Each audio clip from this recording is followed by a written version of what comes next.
Happy Maundy Thursday, everybody. Maundy Thursday is one of my most favorite days of all of the Christian religious calendar year. And if you have no idea what Maundy Thursday is, that's what I'm going to talk about real quick. So Maundy Thursday is not to be confused with Monday Thursday. It's not like where we celebrate 2 days of the week all in one. It's Maundy, which is Latin, and it comes from the word mandate. So it's the last mandate that, or commandment that the Lord God gave on the night, which is tonight, the night that we're celebrating here, the night before Passover. They're celebrating the Passover meal. He and his disciples, his followers, were in a room, and he says during that meal, he says, "As I have loved you, love one another." Like, that is the commandment. And he's very clear. He's like, if you don't remember anything else, they have been at this point traveling together for 3-ish years, okay? And they are a tight-knit group here. I'm sure around that dinner table, there are a whole lot of inside jokes, like, hey guys, remember that time that, that little boy came up to Philip and he had those, 5 loaves and 2 fish, and Philip was like, what are we going to do with this? I'm sure there was just a lot of bantering. And it was a joyous meal. It breaks my heart. This day is so emotional for me every year because as a reader, as a person in hindsight, we know what's coming, right? We know that after this meal, Jesus is arrested. He's arrested, which leads to a very long night and a very long several days. And it leads to all of the things that start to unfold that lead to his crucifixion, which is tomorrow, which happened very quickly after his arrest. And, we know that, the turmoil of Peter and the weeping from denying who Christ is. And we know the Judas, my gosh, Judas. Oh, Judas rips my heart out. And, Mary, being a mother and watching this happen. But Maundy Thursday is about a dinner party. Maundy Thursday is about that time they were all in that room together, and Jesus said, if you remember nothing else that I've said, if we have been traveling for 3 years, if you remember nothing else, I need you to remember this. These are my last words to you. As I have loved you, you love one another.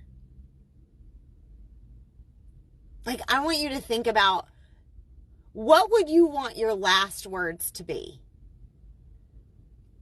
What would you want to say to somebody if you knew that your end was coming?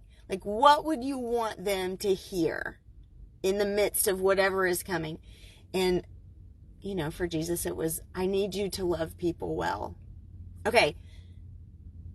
Hands up. Who would say that Christians, when people talk about Christians today in America, what people say about Christians is, oh my gosh, they love really well. That's what they do. They just love people. Nobody is saying that. Well, maybe a few people are saying that. Guys, we have to do better. We have to love people better. And I know that there are so many of us that are trying to do that. Keep it up. Keep it up. Love is patient. It is kind. It is not self-seeking. It is not rude. Love is keeping no record of wrongs. That 1 Corinthians 13, just go there and just sit on it. Just sit in it.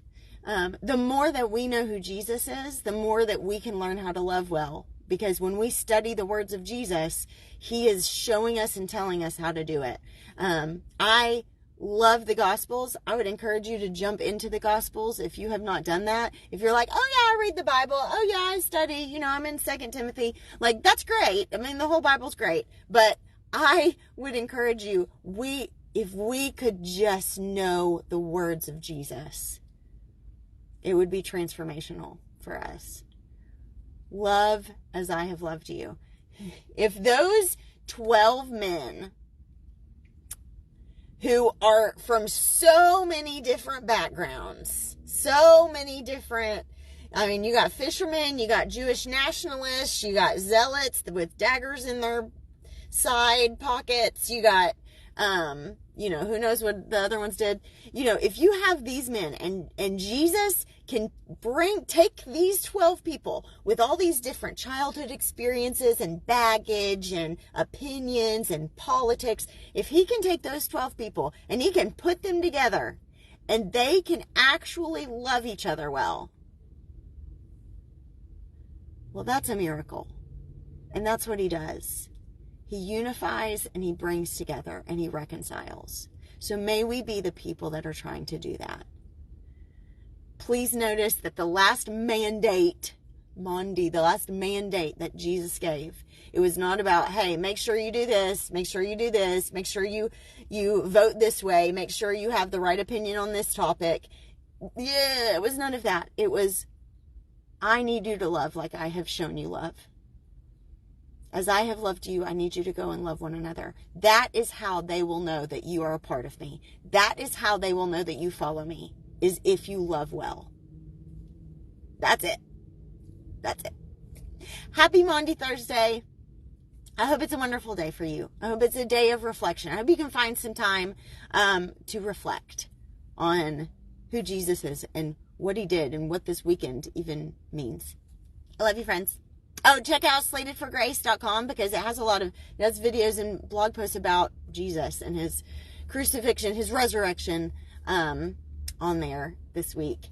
And you can subscribe to that. You can get a 7-day devotional and go to the YouTube channel. And then you can just drive in your car and, listen to stuff about the Bible. So I love you, friends. Have a great day.